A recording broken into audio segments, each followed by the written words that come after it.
cocoknya cuma bergaji 3, bukan 2. Makanya semenjak kau gaji 3, aman kan? Karena orang macam kau cocok cuma 3 sudah dapat. Waktu 5 tak cocok, kau pergi lambat balik cepat. Cuma ngisi absen itu lari sudah. Ngopi sana, ngopi sini. Kalau kau nak bergaji 5 lagi, tolong besok bekerja dengan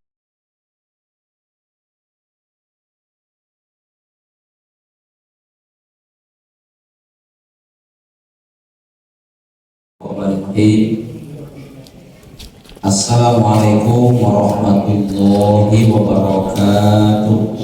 Waalaikumsalam warahmatullahi wabarakatuh.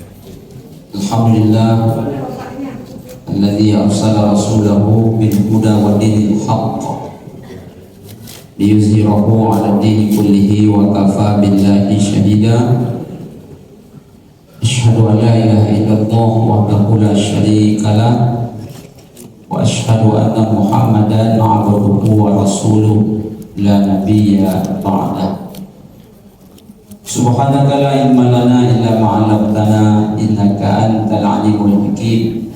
Rabbana zidna ilman warzuqna fahman wa amalan mutaqabbala. Qala Allah Ta'ala fil Qur'anil Karim, a'udzu billahi minasyaitonir rajim. Wa idza qudiyatis shalah fantashiru fil ardh wabtaghu min fadlillah wadhkurullaha katsiran la'allakum tuflihun. Shadaqallahul azim. Yang kita muliakan dan semoga dimuliakan oleh Allah Ta'ala Bapak Ketua Pengurus Masjid Al-Arafah, Imam Masjid Al-Arafah, orang tua kami, tokoh-tokoh masyarakat, bersama seluruh jemaah kaum muslimin, kaum muslimat, tamu-tamu Allah yang berbahagia. Mari kita selalu memuji Allah Ta'ala. Kita ucapkan alhamdulillahirabbil alamin dan bersyukur kita kepadanya karena sangat banyak nikmat yang Allah Ta'ala berikan kepada kita. Kita kerjakan perintah-perintah Allah, kita tinggalkan larangan-larangan Allah Ta'ala. Begitulah cara bersyukur. Mudah-mudahan Allah berikan kepada kita nikmat yang berlimpah barokah, dan semoga kita semua senantiasa diridhoi oleh Allah Ta'ala. Amin ya rabbal alamin.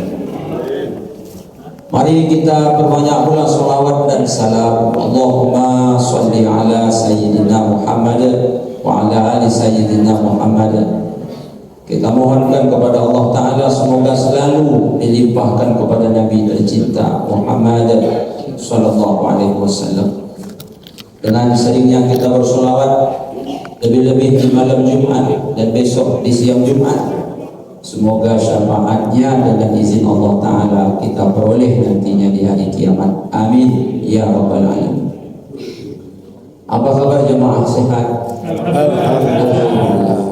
Semoga jemaah keluarga sehat walafiat selalu, diberi umur yang barokah, rezeki yang barokah, kemudian hidup bersama keluarga bahagia di dunia, bersama keluarga pula di surga. Amin ya rabbal alamin.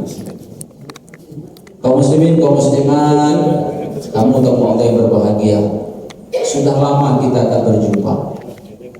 Kalau tak salah kurang lebih 1 tahun, karena terakhir kita berjumpa di 2023, lalu berjumpa lagi kita di 2024. Alhamdulillah. Jemaah tamu-tamu Allah yang berbahagia, di tahun 2023 kemarin banyak yang telah kita kerjakan, banyak yang telah kita selesaikan. Alhamdulillah. Apakah itu berkaitan dengan diri pribadi, keluarga, atau mungkin yang berkaitan dengan masyarakat atau orang banyak. Lalu apa yang kita rasakan jemaah? Di antaranya yang kita rasakan yaitu lelah, letih.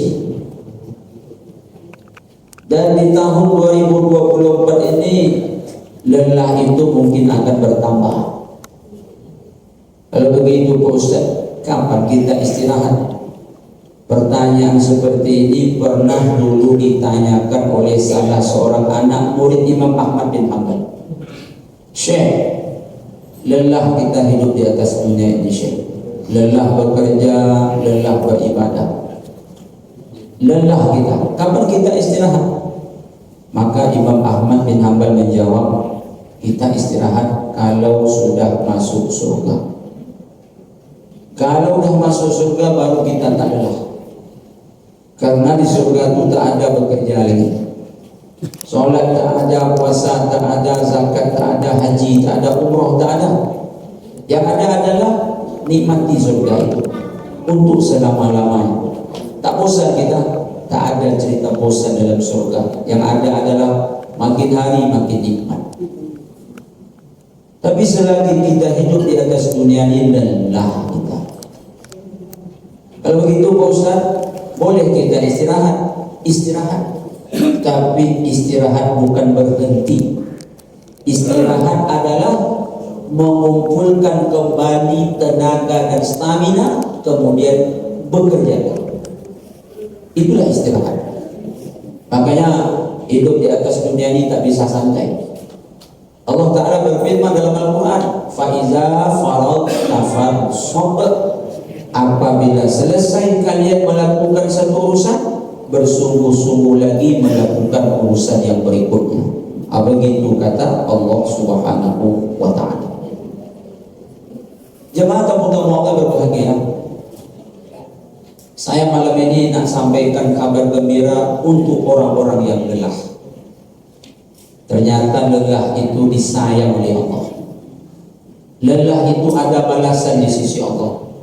Ada balasan lelah itu berupa ampunan, ada balasan lelah itu berupa pahala.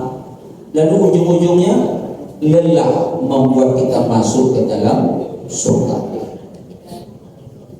Baik jemaah tamu-tamu Allah yang berbahagia,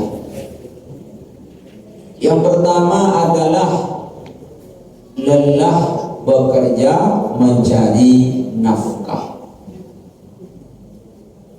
Jadi ketika kita bekerja mencari nafkah, lelah kita, maka lelah yang seperti ini disayang oleh Allah Subhanahu wa Ta'ala. Kita hidup di atas dunia ini tak boleh pemalas. Bahkan kita disuruh oleh Allah bekerja. Di antaranya firman Allah dalam surah Saba ayat 13, "I'malu ya ala Daud." Bekerjalah kalian wahai keluarga Daud. Allah Ta'ala juga berfirman dalam surah At-Taubah ayat 105, "Wa qul ya'malu." Katakanlah wahai Muhammad, bekerja kamu semua. "Fasayarallahu amalakum wa rasuluhu wal mu'minun." Maka Allah, Rasul bersama orang beriman melihat pekerjaan itu. Dalam surah Al-Jumu'ah ayat 10 Allah berfirman, "Fa idza qudiyatis shalah fantashiru fil ardh wabtaghu min fadlillah." Apabila salat telah diselesaikan, dikerjakan, maka kata Allah, bertebaranlah kamu di muka bumi. Untuk apa? Wabtaghu min fadlillah, cari karunia dari Allah, cari rezeki Allah. Petani ke kebunlah, pedagang ke pasar, nelayan ke laut, ke danau, ke sungai, ASN ke kantor. Begitu diberitakan oleh Allah Subhanahu wa Ta'ala. Lalu ketika kita bekerja sebagai apapun kita, lelah dalam mencari nafkah, sekali lagi ada balasan di sisi Allah Subhanahu wa Ta'ala. Kaum muslimin, kaum muslimat, pada suatu ketika Rasulullah SAW berjabatan tangan dengan salah seorang sahabat. Siapa nama sahabat itu? Abu Sa'id Al-Khudri radhiyallahu anhu. Begitu Rasulullah berjabatan tangan dengan Abu Sa'id Al-Khudri radhiyallahu anhu, terasa oleh Rasulullah telapak tangan Abu Sa'id Al-Khudri itu tebal, keras. Lalu bertanya Rasulullah SAW, "Wahai Abu Sa'id Al-Khudri, Mengapa tanganmu tebal? Mengapa tanganmu keras? Apa jawaban sahabat ini? Ini tangan pemecah batu. Ini tangan mencangkul di kubur cari makan anak istri. Rasul memegang terus tangan Abu Sa'id Al-Khudri. Malu pula rasanya Abu Sa'id Al-Khudri, maka beliau tarik, Rasul pegang terus. Sampai-sampai mengapa Rasulullah mencium tangan sahabat ini. Kalau sahabat mencium tangan Rasul itu biasa, tapi kalau Rasul mencium tangan sahabat ini istimewa. Lalu apa kata Rasul? Wahai Abu Sa'id Al-Khudri, tangan inilah nanti yang akan mengantarkan engkau ke dalam surga. Tangan inilah yang akan membawa engkau ke dalam surga. Man amsi kalla min amal yadai amsi maghfurallah. Siapa yang pulang bekerja di waktu sore, lelah dia, maka saat itu Allah ampuni dosa. Ustaz, saya ini pegawai negeri, Ustaz. Saya bekerja di kantor, tak ada keringat yang meleleh, menetes pun tak ada. Ruangan AC, Ustaz. Tangan lembut, pakaian rapi. Termasukkah saya seperti Abu Sa'id Al-Khudri? Cara menjawabnya seperti ini. Ada kita ketika mencari nafkah yang lelah itu badan, tapi pikiran tidak. Ada sang pencari nafkah itu yang lelah pikiran, badannya tidak. Tapi ada pula sang pencari nafkah itu lelah kedua-duanya, badan lelah, pikiran lelah, maka termasuk seperti Abu Sa'id Al-Khudri. Maka ketika kita mencari nafkah tak dapat ada balasan, dapat alhamdulillah.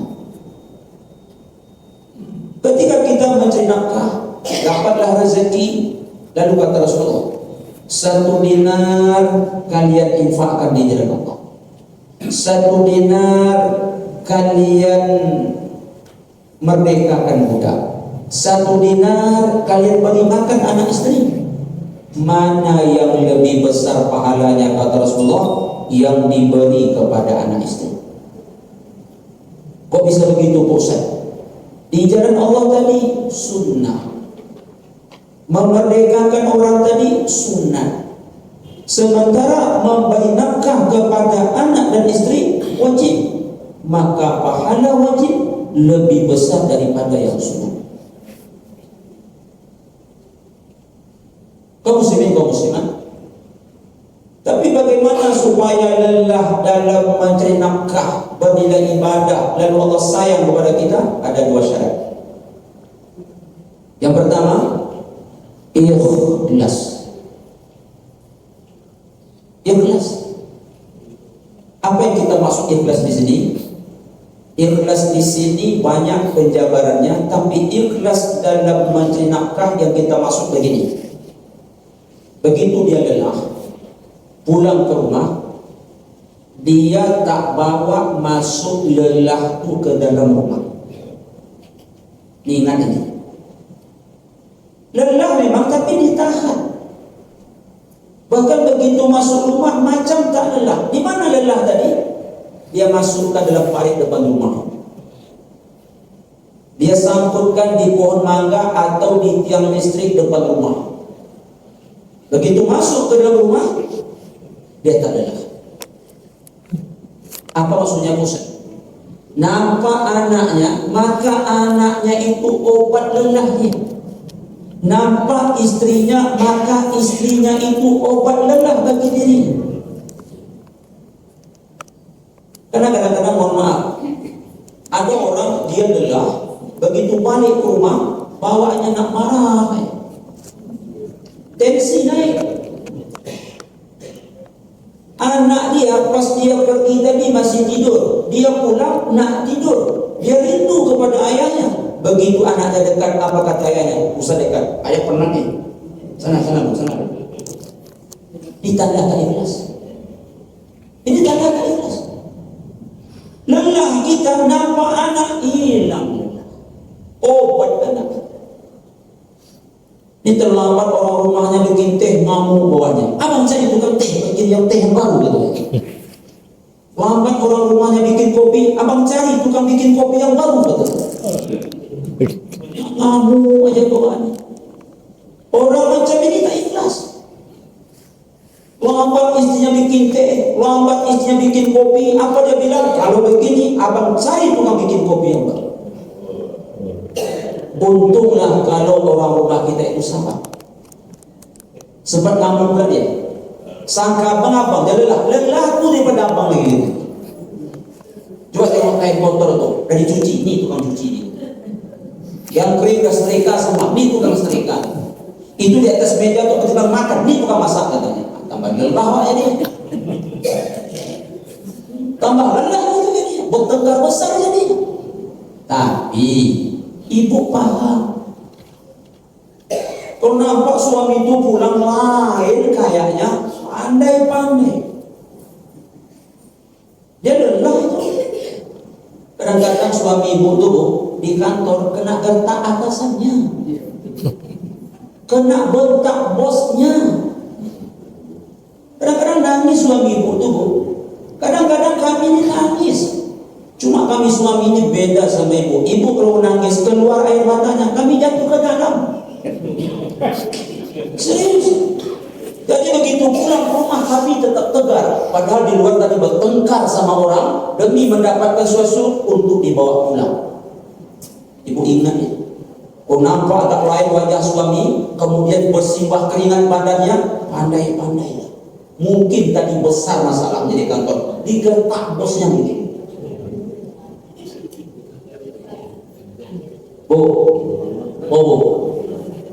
Ibu kalau malam itu pas suami sedang tidur tuh, coba tengok wajah suami itu, wajah yang gelap. Tak enak nengoknya bosan, tentu ya ada expired. Tak sama, hijau kabul dulu, ya masih sedih sekali. Sekarang dia modelnya udah habis limit waktunya. Tapi walaupun demikian tengok, ini wajah suami saya. Jika perlu tengok tangannya, kemudian balikkan, cium telapak tangan suami itu. Itulah tangan yang beli jilbab, yang beli sepatu, yang beli mukena, yang beli baju. Pernah ibu buat macam itu? Astagfirullah. Kacau. Belum pernah lagi.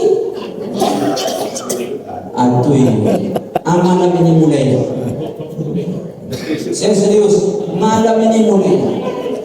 Selama itu nikah belum pernah lagi itu ini. Tapi bapak nanti usah berat tidur pula gara-gara ini. Berat tidur situ. Tak ditengok-tengok bibi buka bapak. Tak dipegang-pegang di tangan. Jangan dites-tes pula. Jadi artinya lelah tahan. Sebab lelah seperti ini disayang Tuhan. Tapi hebatnya lagi, sekarang mencari nafkah itu bukan hanya tugas bapak-bapak, istriku kadang-kadang ikut membantu. Selagi memang suami bolehkan dan itu tak menyalah, silakan. Tapi ibu usah marah pula. Tahu nak bang? Sebenarnya urusan abang nih bang, tapi aku bantu abang. Senang ngomong macam itu. Yang kedua, yang dicari itu yang baik. Maksudnya halal dan thayyibah. Orang-orang soleh dulu, mereka punya istri solehah, maka suami mereka bekerja, istri berpesan.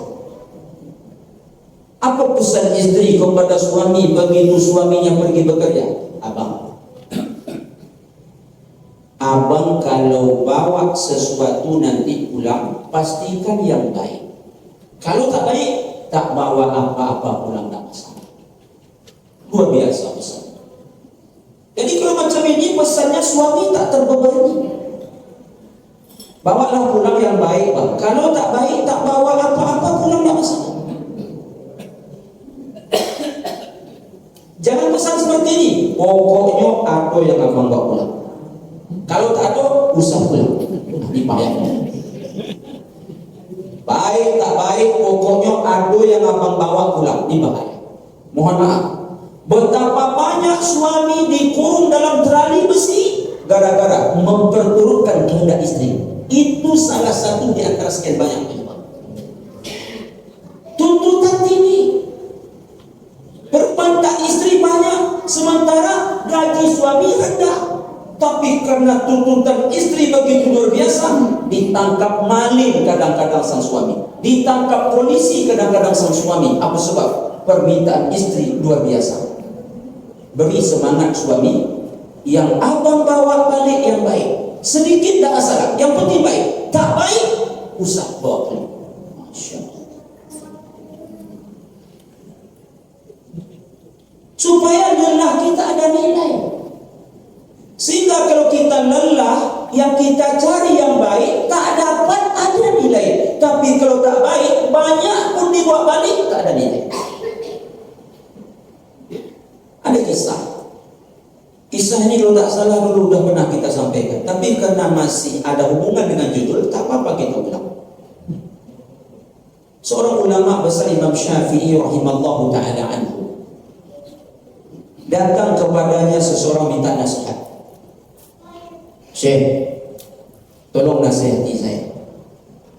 Yang minta nasihat ke Imam Syafi'i ini adalah orang yang satu komplek dengan dia. Kalau kita zaman sekarang satu RT lah. Jadi Imam Syafi'i kenal dengan dia, dia kenal sama Imam Syafi'i. Minta nasihat Syekh. Semoga nasihat Tuan Syekh ini jadi obat buat rumah tangga saya. Imam Syafi'i mengawali nasihat dengan pertanyaan, rumah tanggamu ada apa? Kacau Syekh. Saya dan istri kelahi seminggu 8 hari Syekh. Berlebih saja. Anak-anak tak ada ngakur Syekh. Okey, kata Imam Syafi'i, aku nampak kau bekerja tiap hari. Kalau boleh tanya, gajimu harian, mingguan, bulanan? Bulanan Syekh. Oh, jadi kau bekerja tiap hari itu dapat gaji sekali sebulan ya? Berapa gajimu sebulan? 5 dirham. Sekarang ini Imam Syafi'i ini bukan Pak PI sampai rumah kita, Imam Syafi'i. Tak mungkin Imam Syafi'i bergurau kan, ulama besar, nasihatnya pasti luar biasa. Temui majikanmu sekarang. Ngapa Syekh? Minta turunkan gajimu 1 dirham. Emang gak aneh nasihatnya? Orang harusnya minta naik, disuruh minta turun. Sampai dia ke majikannya, Assalamualaikum, Waalaikumsalam. Majikanku ya, biasanya gajiku 5 kan sebulan, besok kasih 4 ya. Kata majikannya, siap. Majikan minta turun tuh siap aja. Minta naik kita siap-siap. Setelah bekerja 1 bulan dikasih gaji 4 dirham, dibawalah 4 dirham di bulan. Makin hancur. 5 ya kacau, 4 tentu hancur. Dia datang lagi ke Imam Syafi'i. Syekh, nasihat sudah kujalankan. Gimana hasilnya? Hancur Syekh. Kemarin 5 kacau Syekh, sekarang 4 hancur. Kata Imam Syafi'i, temui lagi majikan. Kau minta turun lagi 1 dirham. Memang aneh nasihat. Kalau kita dapat nasihat macam ini, Imam Syafi'i itu kita nasihati. Syekh sadar tak Syekh? Syekh sadar tak? Imam Syafi'i kita nasihati.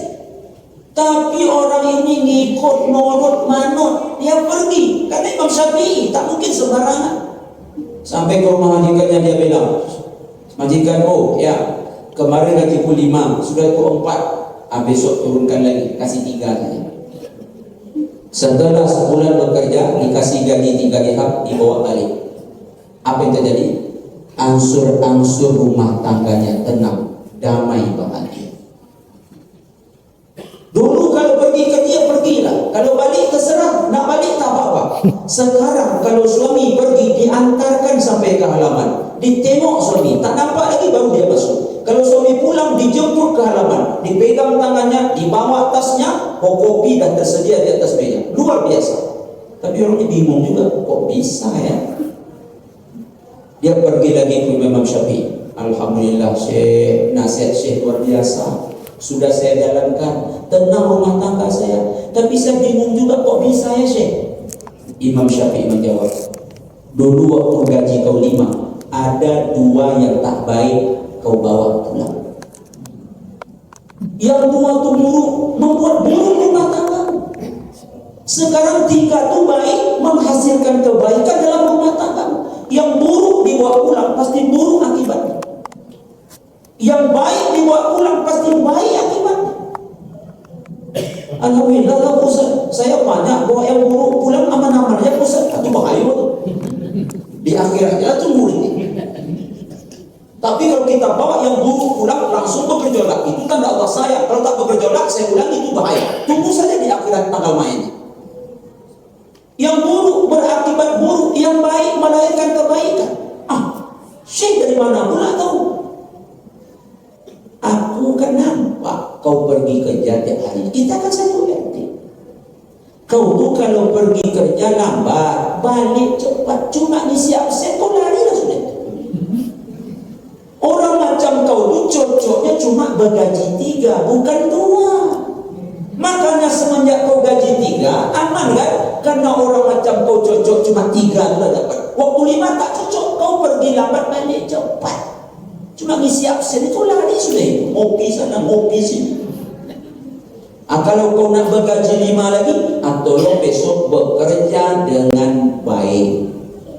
Kau muslimin, kau muslimat, itu 2 syarat minimal. Bekerja ikhlas, yang dicari yang baik, maka seperti ini lelah yang disayang oleh Allah Ta'ala. Yang kedua, lelah mengurus anak-anak. Lelah mengurus anak. Kau muslimin, kau muslimat, kita yang punya anak punya pengalaman di antaranya. Di contoh nih, sekian banyak contoh nih di antaranya. Apa kata anak kita? Ya, aku beli HP ya. Beli HP? Iya. Vivo Oppo, iPhone ya. Aduh. Awak sodor apa? Vivo dan Oppo. Yang dia minta apa? iPhone. Biasanya kita orang tua demi anak kita sambut-sambutkan punya iPhone dengan anak. Tapi bukan urusan ini yang kita maksud. Namun urusan ini biasanya kita bisa semua. Contoh lagi, anak umpamanya nak kuliah nih. Ya, beli motor ya. Beli motor, iya. Untuk apa? Abang kan, adik kan kuliah tahun ini. Ini oprek aja lah. Mana doprek sekarang ya? Mana doprek? Ini transbistro lah. Enggak lah, lama nunggu di hati katanya. Jadi mau motor juga kuliah nih. Iya ya. Pilih. Bet, Mio, Ipo, Enbek. Astagfirullah. Tadi iPhone. Ini apa mintanya? Demi anak kita ikut. Tapi bukan urusan itu yang kita maksud. Lalu mengurus anak sampai lelah itu apa Ustaz? Mengurus ibadah akhlaknya, agamanya. Mohon maaf, di sini orang tua ada yang kecolongan. Mohon maaf, dia bisa beli iPhone, dia bisa beli iMac, tapi tak bisa kadang-kadang membangunkan anaknya untuk sholat subuh. Ustaz kok contohkan subuh? Karena kalau subuh sukses, Zohar, Asar, Maghrib, Isya ikut. Makanya kita contohkan subuh. Nih, mohon maaf bagi kita punya anak atau mungkin punya cucu. Anak kita di mana sekarang? Di SD, di SMP, di SMA. SMP lah contohnya, di SD. Subuh sekarang masuk jam berapa? Jam 5. Kalau subuh masuk jam 5, itu paling tidak jam 4.30 anak udah kita bangun. Di pengalaman kita orang tua. Kenapa cepat betul Ustaz? Membangunkan anak itu susah. Nah, bangunan subuh itu kalaupun dia dengar, pura-pura tak dengar. Tapi itulah urusan kita. Kalau seandainya dipanggil dia pura-pura tak dengar, naikkan dosisnya. Aboncang dengan orang anak, mau subuhnya cepatlah mau suruh. Tak mau juga naik dosis. Tarik dia dari tempat tidur tu. Tarik. Kadang-kadang udah ditarik naik dia lagi. Jangan nyerah. Udahlah nak, penat ayah macam ini, lelah ayah macam ini, terserahlah. Oh tak, jangan. Lelah memang untuk berlelah-lelah tu lagi. Usah nyerah. Andai kata subuh tidak berhasil, subuh besok lagi, tambah subuh besok lagi. Seandainya seminggu tak berhasil, buat 2 minggu. 2 minggu tak berhasil, bikin 3 minggu. Sebulan tak berhasil, bikin 2 bulan. Lelah pasti, nyerah jangan. Memang itu urusan kita. Kalau macam ini nak terserahlah. Penat ayah dah, penat mak dah, lantaklah semua. Oh jangan. Kita mesti, anak mesti tunduk ke kita, bukan tunduk kita ke mereka. Kau muslim, panggil tak berbunyi, digoncang tak bergerak, ditarik dia naik lagi, naikkan dosisnya. Apa dosisnya Ustaz? Ambil karet di belakang. Serius ini. Cari yang paling tebal, yang paling panjang. Tarik kuat-kuat, tembak paha. Pih kata. Dia pun nangis lah. Tak apa-apa dia nangis daripada nangis nanti di nerakanya Allah Subhanahu wa Ta'ala. Tak masalah nangis. Mau nangis itu nangislah. Tapi begitulah. Sampai kapan tuh Pak Ustaz? Tak berhasil sebulan, buat 2 bulan. Tak berhasil 2 bulan, bikin 3 bulan. Tak berhasil 3 bulan, bikin 4 bulan. Lelahlah kita kalau begitu Ustaz. Memang tuh berlelah-lelah. Kamu muslimin, kaum muslimat. Nanti di akhirat itu ada anak dulu, ketika nanti Allah masukkan mereka ke neraka di akhirat, itu apa kata mereka? Ya Allah, aku tak ingin masuk ke dalam neraka kecuali juga ikut ayah ibu. Kenapa begitu? Aku ni tak salat, aku ni tak puasa, aku ni tak bagus akhlak. Memang ayah makku tak peduli sama aku. Jadi kalau aku sekarang dimasukkan ke neraka, aku ingin masuk, tapi bawa ayah makku sekalian. Kalau begitu urusannya nanti di akhirat berat. Daripada berat urusan di sana, kita uruslah anak kita di dunia ini. Lelah, memang begitulah kita. Untuk lelah hidup ini, nanti di akhirat baru kita tak lelah. Kan begitu kita sampaikan tadi pada mukadimah. Yang ketiga, lelah beribadah. Jemaah, di bulan Rajab ini, bulan Rajab ini memang apa Ustaz? Allah berikan pahala lebih. Saya teringat jemaah, ada seorang ulama besar generasi tabi'in namanya Sa'id bin Musayyab. Sa'id bin Musayyab ini selama 50 tahun tidak pernah tinggal sholat berjamaah sekalipun. Allah. 50 tahun tak pernah tinggal sholat berjamaah sekalipun. Hebatnya lagi, selama 50 tahun itu dia datang ke masjid sebelum azan berkumandang, safnya paling depan terus. Memang kita tak bisa ngejar dia. Kenapa Ustaz sampaikan? Untuk memotivasi. Sekalilah dia terlambat. Kapan dia datang? Setelah azan berkumandang. Sampai di pintu masjid, apa dia baca? Inna lillahi wa inna ilaihi raji'un. Kaget yang dalam masjid. Baru nanya, Syekh, siapa yang meninggal? Tak ada. Lalu kenapa Syekh baca innalillah? Ada musibah besar terjadi. Musibah apa? Aku terlambat sekali. 50 tahun terlambat sekali, dia rasakan itu musibah. Maka dia tak masuk masjid baca doa masuk masjid. Yang dia baca, inna lillahi wa inna ilaihi raji'un. Imam Ahmad bin Hanbal salat malamnya 300 rakaat.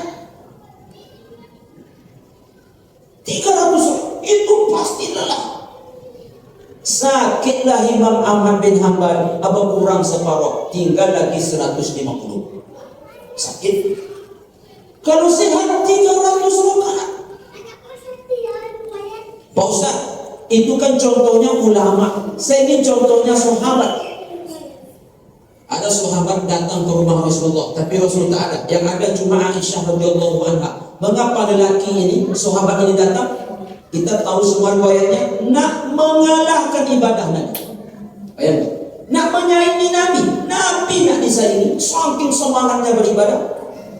Lalu singkat cerita, lelaki ini bertanya kepada Aisyah, bagaimana amalan Rasulullah? Begini-begini. Beliau siang puasa, kadang tak puasa. Kalau malam Nabi tidur, kadang-kadang juga Nabi tahajud.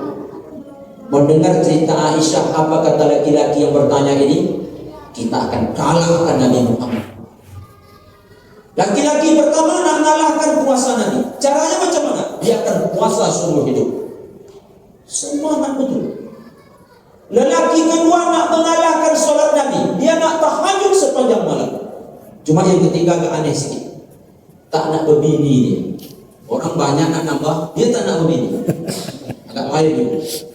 Singkat cerita, Rasul pulang, Aisyah bercerita, masuk waktu salat, Nabi ke masjid. Setelah salat, Nabi berdiri di mimbar. Apa kata Nabi kepada sahabat? Coba sekalian, dengar baik-baik.